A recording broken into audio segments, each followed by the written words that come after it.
உன்னை நினைச்சு அழறதா இல்ல கோபப்படுறதானே எனக்கு தெரியல. அந்த அருணை தூக்கி போட்டு வாடி நான் தலைப்பட அடிச்சுக்கிட்டேன். என் பேச்ச நீ கேட்கவே இல்ல. உனக்கும் எனக்கும் எதுவுமே இல்ல, என்னை விட்டு விலகி போயிடுன்னு அவரே சொல்லிட்டார்ல. அதுக்கப்புறமும் அந்த வாழ்க்கை தான் வேணும்னு நீ பிச்சை எடுக்காத குறையா போராடிட்டு இருக்கிறது அசிங்கம்டி. எப்போ அருணை தூக்கி எரிஞ்சிட்டு வந்திருந்தா உனக்கு இப்ப இந்த நிலைமை வந்திருக்காதுல்ல. அக்கா, இதெல்லாம் நான் அனுபவிக்கணும்னு என் தலையில எழுதியிருக்கு. இதை யாராலையும் மாத்த முடியாது. அத பத்தி புலம்பியும் எதுவுமே ஆக போறது இல்லக்கா. இந்த கேஸ்ல இருந்து நம்ம எப்படி வெளியே வரதுன்னு தான் நம்ம இப்ப யோசிக்கணும். விதி மேல பழி போடாதடி. ஏற்கனவே பிரச்சனைக்கு நடுவுல தான் நீ வாழ்ந்துட்டு இருக்க. அதெல்லாம் போதாதுன்னு இந்த கஷ்டத்தை நீயா தேடி போய் இழுத்துட்டு வந்திருக்க. அந்த அருண் குடிச்சு சீரழிஞ்சா உனக்கு என்னடி? அவர் உன்னை கண்டுக்கிறாரா?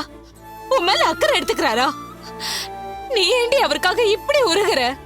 அவருக்கு நல்லது செய்ய போய்தான் நீ இப்படி ஒரு சிக்கல்ல மாட்டிட்டு இருக்க.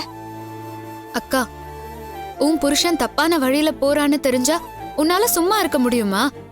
அவரை மீட்கணும்னு நீ பதற மாட்டியா? அதுக்காக உன்னால முடிஞ்சதை செய்யணும்னு துடிக்க மாட்டியா? அதத்தனக்கா நானும் செஞ்சேன். அருண் குடிக்கு அடிமையாகி அவரையே அழிச்சு பாரோன்னு எனக்கு பயமா இருந்துச்சு. இப்பதான் அவர் அந்த பழக்கத்தை ஆரம்பிச்சிருக்காரு. இந்த ஸ்டேஜ்லயே மருந்து கொடுத்து அந்த பழக்கத்தை மறக்க அடிச்சிடலாம் தான் நான் அப்படி பண்ணேன். ஆனா அது இப்படி அருண் உயிருக்கே ஆபத்தா முடியும், என்ன இவ்ளோ பெரிய சிக்கல்ல மாட்டி விடும்னு நான் எதிர்பார்க்கவே இல்லக்கா. தேவையில்லாத வேலை செஞ்சா இப்படி தாண்டி மாட்டிப்ப. உன்னை மதிக்காத ஆளுக்காக நீ எதுக்கு கொலைப்பழிய சுமக்கணும்? எதுக்கு இப்படி வந்து லாக்அப்ல கஷ்டப்படணும்? எப்ப அவர் வேண்டான்னு நீ முடிவெடுக்கிறியோ அப்பதாண்டி உன் வாழ்க்கை விளங்கும். அது என்னைக்குமே நடக்காதுக்கா. அருண் வேண்டான்னு எந்த காலத்திலயும் என்னால நினைக்கவே முடியாது. உன் புருஷனை பத்தி நான் என்ன சொன்னாலும் உன்னால ஏத்துக்க முடியல. அவரு நல்லவருங்கிற நம்பிக்கையில தானே நீ அவரோட வாழ்ந்துட்டு இருக்க. அதே மாதிரி அருணும் நானும் சேர்ந்துருவோங்கிற நம்பிக்கையில தான்க்கா நான் போராடிட்டு இருக்கேன். நீ செய்யறது சரின்னா நான் செய்யறதும் சரிதான்க்கா. இப்படி எதையாவது பேசி என் வாய் அடைச்சிருவேன். ஆனா அருணோட சேர்ந்துருவேன் நம்பிக்கையே பேசுறியே, அது நடக்கவே நடக்காதுரி. அவங்க வீட்டு ஆளுங்கெல்லாம் அத நடக்கவே விட மாட்டாங்க. எப்ப சான்ஸ் கிடைக்கும், எப்ப உன்னை அவர் வாழ்க்கையில இருந்து மொத்தமா விரட்ட முடியும்னு அவங்க காத்துட்டு இருக்காங்கடி. அதுக்கேத்த மாதிரி நீயே ஒரு நல்ல வாய்ப்பை ஏற்படுத்தி கொடுத்துட்ட.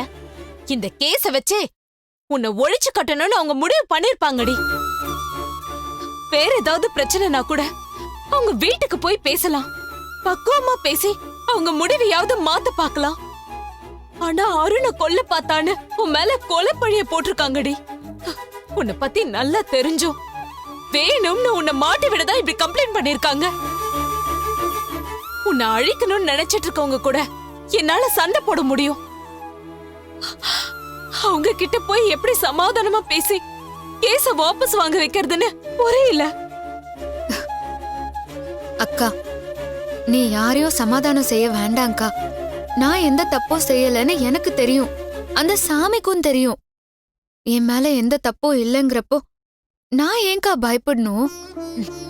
நீ தப்பு செய்யலங்கறத போலீஸும் கோர்ட்டும் நம்பணுமேடி.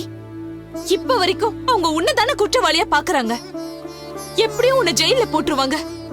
நீ தப்பே செய்யாம இந்த வேதனையெல்லாம் அனுபவிக்கணும்னு நினைக்கும் போது எனக்கு கஷ்டமா இருக்குடி. இதெல்லாம் கொஞ்ச நாளைக்கு தான்க்கா. இப்போ எல்லாரும் என்ன குற்றவாளியா பார்த்தாலும் கோர்ட் விசாரணைன்னு வரப்போ எல்லாமே மாறிடும். உண்மையான குற்றவாளிய காலம் கோர்ட் முன்னால கொண்டு வந்து நிறுத்தும். என் பக்கம் இருக்கிற நியாயமும் உண்மையும் என்ன காப்பாத்தும். அருணும் இப்படிதானே செய்யாத தப்புக்கு தண்டனை அனுபவிச்சாரு. ஆனா கடைசியில உண்மையை நிரூபிச்சு அவரு வெளியே வரலையா? அதே மாதிரி நிரபராதை நிரூபிச்சு நான் வெளியே வந்துருவேன்கா. நீ தைரியமா இரு. ஏய், அப்ப அருணுக்காக போராட நீ இருந்தடி. அவர் மேல இருந்த நம்பிக்கையில அவரை காப்பாத்தணும்னு அவ்வளவு கஷ்டப்பட்ட. இப்ப உனக்காக அவர் போராடிதானே ஆகணும். அது அவர் செய்ய வேண்டாம். இத நீ செஞ்சிருக்க மாட்டேன்னு முதல்ல அவர் நம்புறாரா? இல்ல அவங்க வீட்டாளோட சேர்ந்துட்டு அவரும் உன்னை சந்தேகப்படுறாரா? இல்லக்கா, அருண் முழுசா என்ன நம்புறாரு. அப்படின்னா போலீஸ் கிட்ட வந்து பேச வேண்டியது தானே. எனக்கு நடந்த விஷயத்துக்கும் ரஞ்சிதாவுக்கும் எந்த சம்பந்தமும் இல்லைன்னு சொல்லி உன்னை வெளியே கொண்டு வர வேண்டியது தானடி. நீ சொன்ன மாதிரியே அருண் வந்து பேசினாருக்கா. கல்பனா கிட்டயும் பேசி இந்த கேஸ வாபஸ் வாங்க வச்சாரு. அப்புறம் அப்புறம் ஏண்டி உன்னை உள்ள வச்சிருக்காங்க?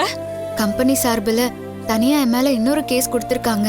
இந்த கேஸ பொறுத்த வரைக்கும் இப்போதைக்கு என் மேல சந்தேகம் இருக்கிறதால என்ன வெளியே விட முடியாதுன்னு சொல்லிட்டாங்க. கோர்ட்ல விசாரணை நடக்கிறப்பதான் என்ன நிரூபிக்கிறதுக்கு வாய்ப்பு கிடைக்கும்க்கா. அது வரைக்கும் எல்லாத்தையுமே ஏத்துக்கிட்டு நான் பொறுமையா இருந்துதான்க்கா ஆகணும். அக்கா, நீ என்ன நினைச்சு கவலைப்படாத.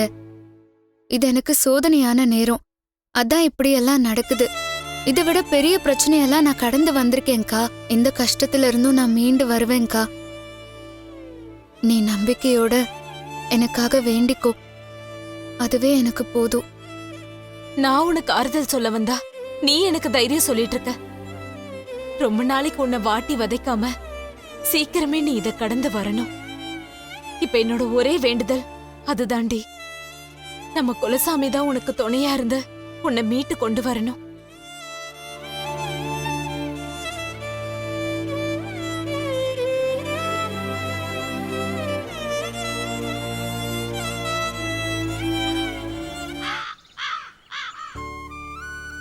உட்கார வைக்கா. ஆ சுதா, அருண் வந்துட்டான், ஜூஸ் எடுத்துட்டு வாமா. மாமா மாமா அதெல்லாம் ஒன்றும் வேண்டாம் மாமா. அம்மா எதுவும் குடிக்கணும் போல எனக்கு தோணலம்மா. டேய், உன் வயித்துல இருக்கிறதெல்லாம் க்ளீன் பண்ணிட்டாங்க. இப்போ உன் வயித்துல ஒண்ணுமே இல்ல. சாலிட் ஃபுட் சாப்பிட்றதுக்கு முன்னாடி ஏதாவது ஜூஸ் குடிக்கணும்னு டாக்டர் சொன்னார்ல, வேணாம்லாம் சொல்லாத. ம் குடிடா, குடுமா குடி. சாமி கிட்ட உனக்காக நான் வேண்டாத நாள் இல்ல. தெரிஞ்ச ஜோசியர்கிட்ட எல்லாம் பேசி எல்லா பரிகார பூஜையும் செஞ்சுட்டேன். அப்படி இருந்தும் சாமி இன்னும் மனசு இறங்கல. ஏன் உன்னை மேல மேல கஷ்டப்படுத்திட்டே இருக்குன்னு எனக்கு புரியல. அம்மா, ரஞ்சிதாங்கிற 7.5 சனி எப்ப நம்ம வீட்டுக்குள்ள வந்துச்சோ அப்ப இருந்தே இவனுக்கும் நமக்கும் கெட்ட நேரம் ஆரம்பிச்சிருச்சுமா. அவளை வீட்டை விட்டு துரத்திட்டாலும் இப்பவும் அவன் இவனை தானே சுத்தி சுத்தி வந்துட்டு இருக்கா. அவளை மொத்தமா ஒழிச்சு கட்டாம இவன் வாழ்க்கையில எந்த நல்லதுமே நடக்காதுமா.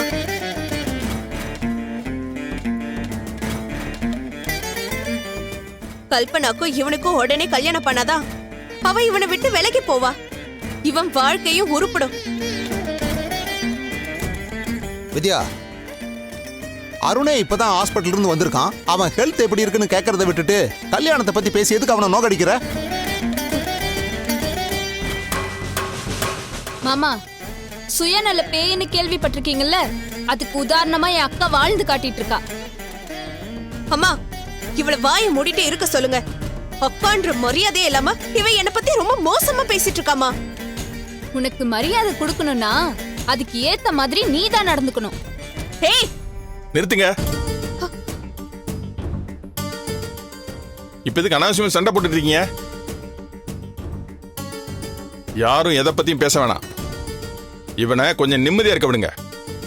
அப்பா, அவன் மட்டும் நிம்மதியா இருந்தா போதுமா? நம்ம குடும்பம் நிம்மதியா இருக்க வேணாமா?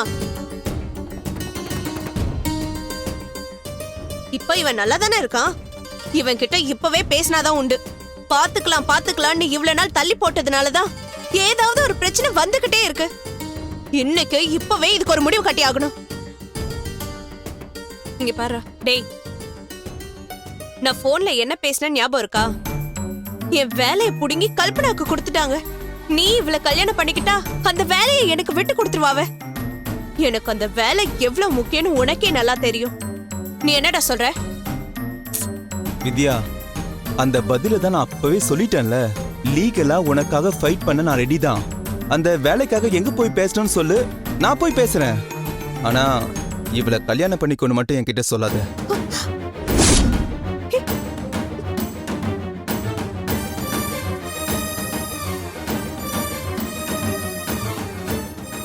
டேய், நீ கல்யாணத்துக்கு சம்மதிக்கலனா எனக்கு அந்த வேலை கிடைக்காதுடா. நீ வேற வேலை வேணா தேடிக்கோ.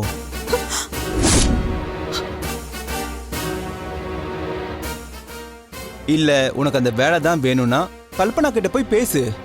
இவங்களுக்கு அவ்வளவு பெருந்தன்மை இருந்ததுன்னா சும்மாவே வேலையை விட்டு கொடுக்க சொல்லு. அதை விட்டுட்டு கல்யாணம் நடந்தாதான் விட்டு கொடுப்பேன்னு இவங்க ஏன் கண்டிஷன் போடணும்?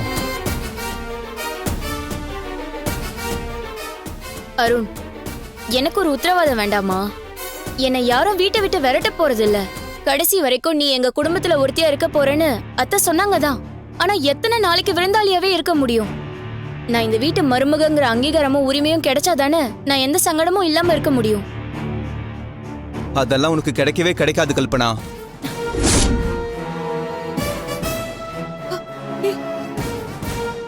நான் உன்கிட்ட பல தடவை சொல்லிட்டேன், என்னால உன்னை கல்யாணம் பண்ணிக்க முடியாது. திரும்ப திரும்ப என்ன அப்படி பேச வைக்கிறது உனக்கு தான் அசிங்கம். அருண், டேய், இது பாருப்பா, இப்படி பேசுறது தப்பு. உனக்கும் கல்பனாவுக்கும் கல்யாணம் பண்ணணும்னு நாங்க ரொம்ப நாளா பேசிட்டு இருக்கோம். நீ ஏதோ குழப்பத்துல இருக்கிறதால நீ இதுக்கு சம்மதிக்க மாட்டேங்கிற. ஆனா இன்னைக்கு இல்லைனாலும் என்னைக்காவது ஒரு நாள் அது நடந்துதான் ஆகும். மா, நடக்காதுமா, அது நடக்கவே நடக்காது.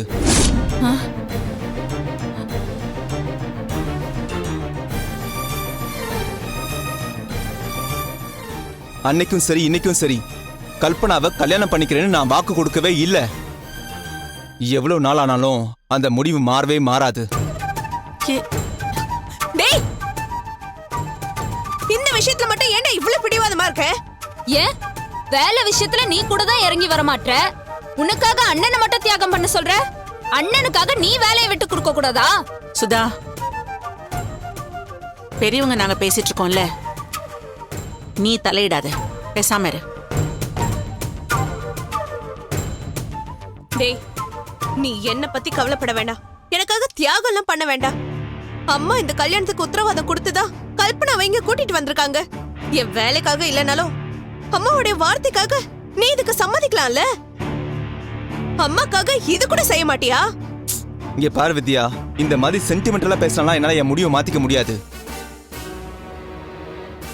அம்மா மேல எனக்கு நிறைய பாசம் இருக்கு, மரியாதை இருக்கு. ஆனா அதுக்காக அவங்க வாக்கு கொடுத்தாங்கன்றதுக்காகலாம் எனக்கு விருப்பம் இல்லாத விஷயத்தெல்லாம் என்னால செய்ய முடியாது. என் வாழ்க்கைன்றது நான் முடிவு பண்ண வேண்டிய விஷயம். உன் வேலைக்காகவோ அம்மா கொடுத்த உத்தரவாதத்துக்காகலாம் பிடிக்காத கல்யாணத்தை பண்ணிக்கோன்னு சொல்றதெல்லாம் நியாயமே இல்ல வித்யா.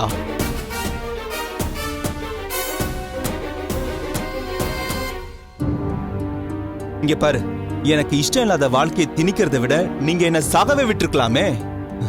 இவ்வளவு கஷ்டப்பட்டு என்ன எதுக்காக காப்பாத்துறீங்க? அருண், அம்மா ஏ ப்ளீஸ்மா, என்ன கொஞ்சம் பேச விடுங்க. பேச வேண்டிய நேரத்தில் நான் பேசாம இருந்தனாலதான் இவ்வளவு பெரிய தப்பா இருக்கு. இப்போது நான் கொஞ்சம் பேசணும். நான் பேசி ஆகணுமா?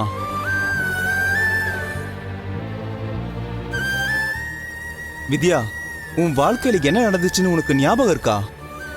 உனக்கு பிடிக்காத கல்யாணத்தை பண்ணி வச்சு உன் வாழ்க்கையை அழிச்சிட்டாங்கன்னு நீ அம்மா அப்பா மேல கோவப்பட்டிருக்கல்ல. பிடிக்காத வாழ்க்கை எவ்வளவு பெரிய நரகம்னு உனக்கு நல்லா தெரியும்ல. அதே நரகத்தை நீ எனக்கு கொடுக்கணும்னு நினைக்கிறியே, இது உனக்கு தப்பா தெரியல? உனக்கு ஒரு நியாயம், எனக்கு ஒரு நியாயமா? டேய், எனக்கு நடந்த விஷயமே வேற. அப்ப அந்த குடும்பத்தை பத்தி நம்ம யாருக்குமே எதுவும் தெரியாது. அத விசாரிக்காம போனதுனாலதான் என் வாழ்க்கையே நாசமாச்சு. ஆனா இப்ப கல்பனாவை பத்தி நம்ம எல்லாருக்குமே தெரியும். இவன் நம்ம குடும்பத்துக்கு சரியா வருவான்னு நம்பிதான் நாங்க இத பத்தி பேசிட்டு இருக்கோம். வித்யா, தெரிஞ்ச பொண்ணுங்கிறதால மட்டும் எனக்கு பிடிக்கணும்னு அவசியம் கிடையாது. அருண், இப்படி மாறி மாறி வாக்குவாதம் பண்றதுல அர்த்தம் இல்ல. முடிவா நீ என்ன சொல்ற? நான் ஏற்கனவே சொன்னதாமா, எனக்கு கல்யாணமே வேணாம். வித்யாவோட கல்யாணத்தை பத்தி மட்டும் பேசுங்க. டேய், உன் கல்யாணம் நடந்ததாண்டா எனக்கு ஒரு வழி பிறக்கும். ரஞ்சிதாவை மறக்க முடியாமதான் நீ இப்படி எல்லாம் சொல்லிட்டு தெரியற. அவ விஷம் கொடுத்து உன்னை கொல்ல பார்த்தாடா. என்னமோ அவளே நினைச்சிட்டு கல்யாணம் வேணான்னு சொல்றது முட்டாள்தனம். வித்யா, நீ எத்தனை தடவை சொன்னாலும் சரி, போய் உண்மையாயிடாது. ரஞ்சிதா அருணை கொல்ல பார்த்தான்றத நாங்க யாருமே நம்ப மாட்டோம். அருணும் அதை நம்ப மாட்டான். நீ தேவையில்லாம அந்த பேச்சு எடுக்காத. அத்தை, அக்காவோட நோக்கம் உங்களுக்கு புரியலையா? அவ மேல கம்ப்ளைண்ட் கொடுத்து லாக்அப்ல வச்சும் கூட அக்காவோட வெஞ்சம் இன்னும் அடங்கல. அதான் ரஞ்சிதா கொலகாரின்னு அண்ணனோட மனசுல பதிய வைக்க பாக்குறா. அத வச்சு கல்யாணத்துக்கு சம்மதம் வாங்கிக்கலான்னு துடியா துடிக்கிறா. இவங்க என்னதான் கதை கட்டினாலும் அண்ணன் அதை நம்ப மாட்டாரு. ஏன்னா ரஞ்சிதாவை பத்தி நம்ம எல்லாரையும் விட அண்ணனுக்கு நல்லா தெரிஞ்சிருக்கும். டேய், இவங்க சொல்றதெல்லாம் நம்பாத. ரஞ்சிதா முன்ன மாதிரி கிடையாது. அவ இப்ப மாறிட்டா. நீ அவளை விட்டு விலகி போறத அவளால ஏத்துக்க முடியல. அதனாலதான் உன்னை கொல்ற அளவுக்கு துணிஞ்சிட்டாடா. அவ உனக்கு வேணாண்டா. அவளை மொத்தமா தொலைச்சு தலை முழுகிட்டு கல்பனாவை கல்யாணம் பண்ணிக்கோ. அப்பதான் நம்ம குடும்பத்துல இருக்க எல்லா பிரச்சனைக்கும் தீர்வு வரும். இப்பவும் அந்த கொலகாரி பின்னாடி சுத்திட்டு இருந்த நம்ம குடும்பத்தை யாராலையுமே காப்பாத்த முடியாது. வித்யா, நான் யார் நினைப்புலையும் சுத்தல. ரஞ்சிதா தான் எனக்கு வேணும், அவ கூட தான் நான் வாழ்வேன்னு சொல்லிட்டு அடம் பிடிக்கவும் இல்ல. எனக்கு கல்யாணமே வேண்டாம்.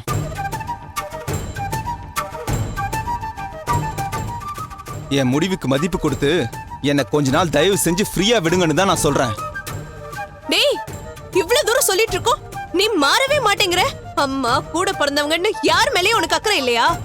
நாங்க தான் உனக்கு எல்லாம், எங்க சந்தோஷம் தான் முக்கியம்னு வாய்க்கிழியே பேசுவ.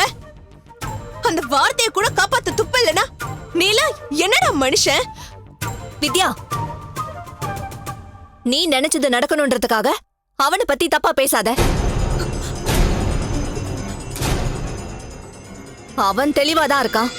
நீதான் உன் சுயநலத்துக்காக யோசிக்காம இந்த பிரச்சனையை பெருசாக்கிட்டு இருக்க. அம்மா, ரஞ்சிதாக்கு ஆதரவா இவங்க எல்லாரும் கூட்டு சேர்ந்திருக்காங்க.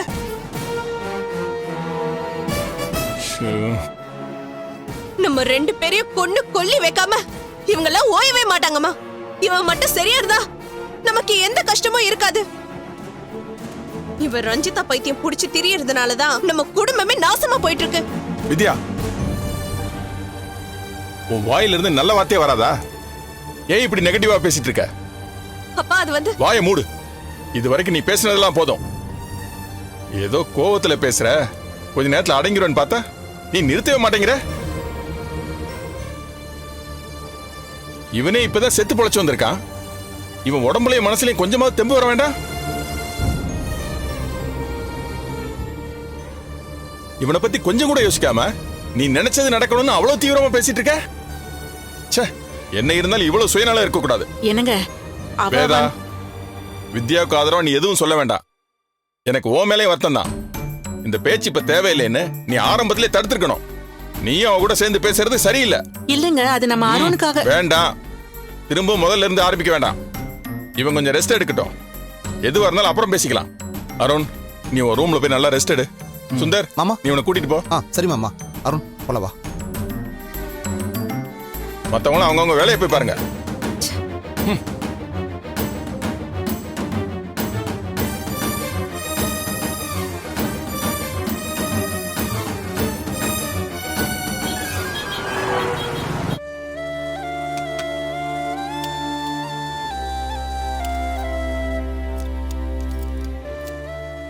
அண்ணா, இந்தா.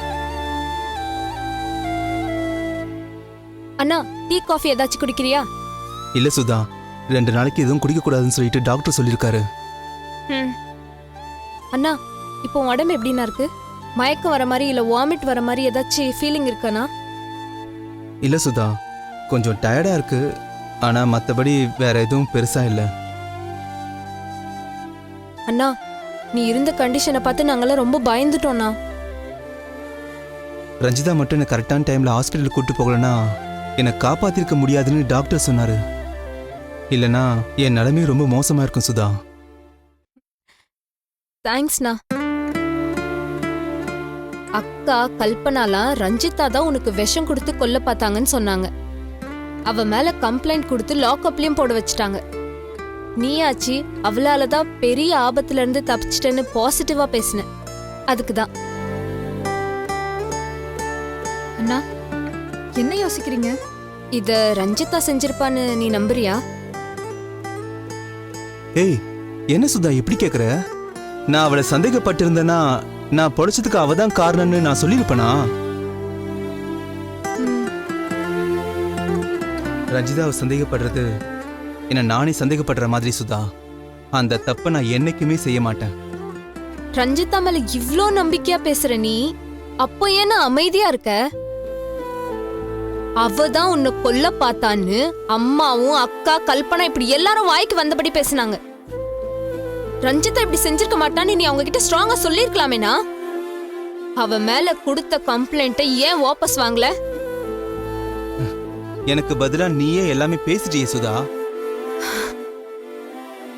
நானும் ரஞ்சிதாவுக்கு ஆதரவா பேசியிருந்தேன்னு வையேன், பிரச்சனை இன்னும் பெருசா தான் ஆயிருக்கும்.